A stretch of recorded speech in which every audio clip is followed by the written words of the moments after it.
꽃이 피어 씨로 번식하는 모든 식물은 바람이나 곤충에 의해 꽃가루가 옮겨지고 수정을 통해 열매를 맺게 되는데요.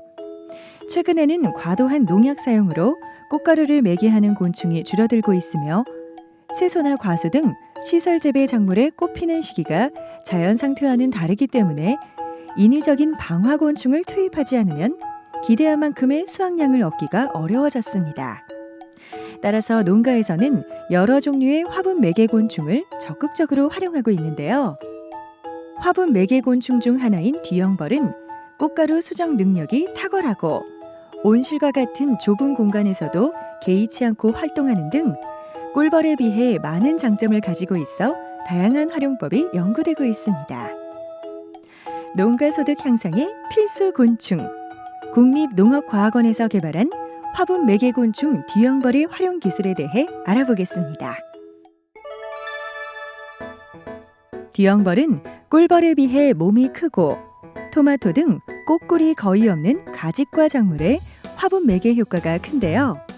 흐리거나 기온이 5도의 추운 날씨에서도 가슴 부위와 근육을 진동하여 체온을 35도로 유지할 수 있고 적은 마리수로도 좁은 공간의 하우스 작물에 화분 매개를 할 수 있을 만큼 활동성이 뛰어납니다.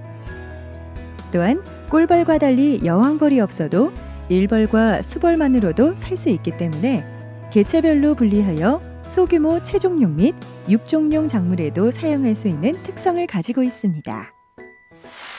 뒤형벌은 꿀벌과 달리 꿀을 생산하지 않는 화분매개 전용벌로서 꽃꿀이 거의 없는 무밀 작물에 효과적일 뿐만 아니라 꿀벌보다 추위에 강한 화분매개 곤충입니다. 또한 무엇보다도 실내에서 사용할 수 있어 대량 생산이 가능하다는 장점이 있습니다. 다양한 농작물에서 뛰어난 화분 매개 효과를 보이는 뒤형벌은 2016년 화분 매개 곤충 이용 현황을 조사한 결과 토마토, 딸기, 고추, 오이 등의 채소에서 11만 2,974봉군, 사과, 감, 블루베리, 망고, 복숭아 등 과수에서 6,130봉군을 사용하는 것으로 나타났습니다. 그럼 작물별 뒤형벌의 활용 방법을 알아보겠습니다.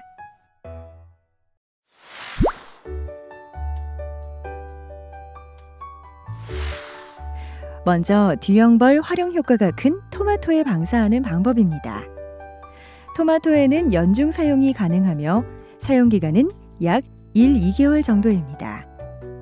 방울토마토의 경우 착화시킬 토마토 꽃이 개화되기 하루나 이틀 전이 좋고 완숙 토마토는 착화시키고자 하는 화방의 토마토 꽃이 개화되기 전날에 투입하는 것이 좋습니다. 뒤형벌 봉군 설치는 방사하기 하루나 이틀 전 봉군의 벌통의 입구를 해가 뜨는 방향으로 설치합니다.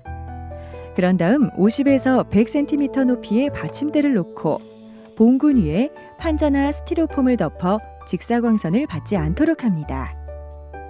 이렇게 하루 정도 안정시킨 후 출입문을 완전히 열어두고 다음날 아침 활동수를 잘 관찰해야 하는데요.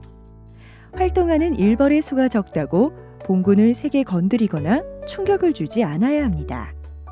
또한 수정이 완료되면 정상적인 화분 매개 신호인 씹은 흔적이라고 불리는 특유의 갈색 상흔이 나타나는데 저온기에는 상흔이 갈색으로 천천히 변하기 때문에 눈에 거의 띄지 않고 과실이 커지는 경우가 많으므로 토마토의 꽃 부분을 잘 관찰합니다.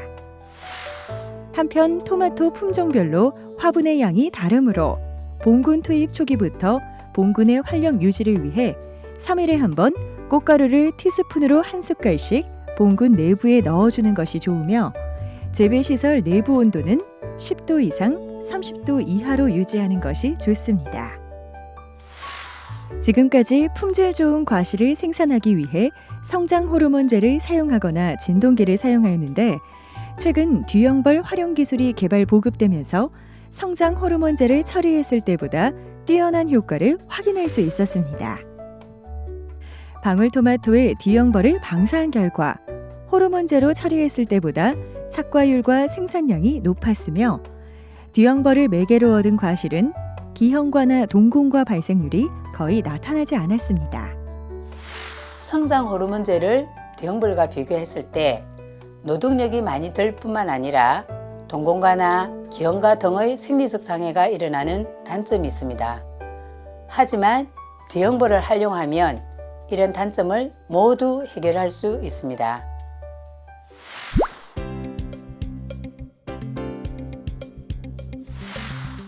사과과수원의 뒤형벌을 방사하여 활용하는 방법입니다.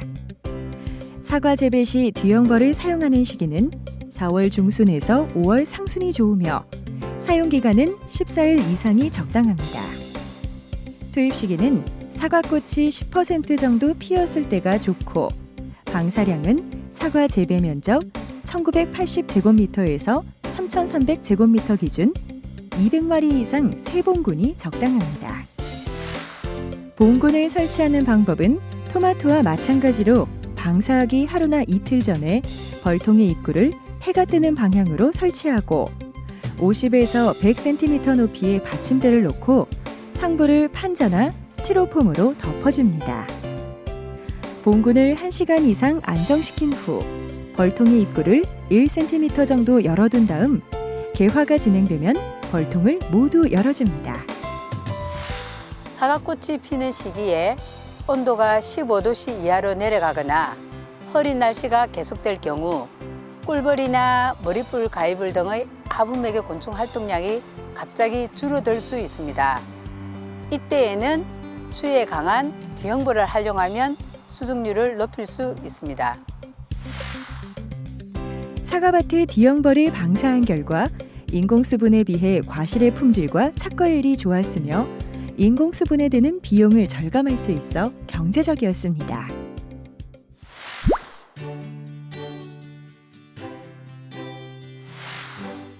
무나 배추와 같은 채종용 작물은 같은 계통의 꽃가루 수정을 거부하는 자가 불화합이라는 특성이 있어 자가 수정으로 육성하기 어려운 작물입니다. 특히 무는 한번 인공 교배하여 생산되는 종자의 숫자가 아주 적어 필요한 종자량을 생산하고 우수한 품종을 개발하기 위해서는 많은 노력과 기간이 소모되는데요. 뒤형벌은 채종용 무와 같은 일대 잡종의 채종에 노동력 절감 및 수정률 증가 등의 효과가 가장 큰 것으로 확인됐습니다. 무의 경우 뒤형벌을 사용하는 시기에는 제한은 없지만 무꽃이 개화되기 하루 전에 투입해야 하며 방사량은 면적 50제곱미터 이내를 기준으로 1벌 5마리 정도가 적당하고 사용기간은 약 2주에서 20주입니다. 봉군을 설치할 때는 뒤형벌이 들어있는 종이 상자를 개미와 같은 곤충의 피해를 입지 않도록 30cm 이상의 높이에 두고 방사합니다. 보조 먹이원으로는 꽃가루와 설탕물을 공급해주고 개화 기간 중 1벌의 수가 줄어든 경우 1벌을 다시 넣어줍니다. 시설 채소 및 과수 재배 시 인공수분 작업에 드는 노동력과 시간을 절약하고 수정률, 착과율과 생산량을 높이는 데 큰 역할을 하는 화분매개 곤충 뒤형벌. 화분매개가 절실한 시설 재배나 과수 재배 농가에서 농작물의 건강한 결실에 도움을 주는 뒤형벌을 적기에 잘 이용해 농가 소득을 높이고 친환경 농산물 생산에도 크게 도움이 되길 기대합니다.